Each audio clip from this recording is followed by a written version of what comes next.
Hey everyone, welcome back to the channel.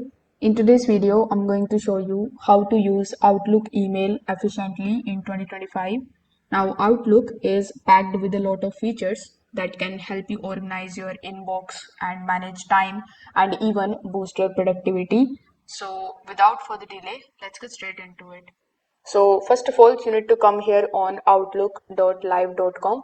Over here, in order to access your Outlook mail section, you will have to log in into your Microsoft account. Now over here on this page, you are going to see a bunch of different options here in the left hand side. So this is the section where you can basically create some of the folders for the projects, for clients and for categories. Then you can set the rules so that emails from the certain senders or with the keywords go straight into those folders. So this is going to keep your inbox much more clean and focused. Now, Outlook in 2025 still has the focused inbox, which separates the important emails from the rest.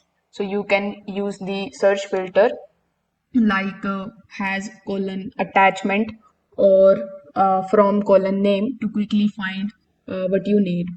You can also just simply click on the option of the drop down menu next to the option of send, and this is going to let you send the messages at a perfect time even if you are offline. So you can use their schedule send option. So this option is great for reaching out to your clients in different time zones. Now, Outlook isn't just email, it has built-in calendar. As you can see, we have it here in the left-hand side. Then we have the to-do list as well. So these add the deadlines directly from the emails, set the reminders and sync the meetings with the Teams or Zoom. Now you can set the quick setups or for the repetitive tasks like forwarding to your team with one click. For repeated replies, you can save any kind of templates to save time and stay consistent. If this video helped you out, make sure that you like this video and subscribe to the channel. Thanks for watching.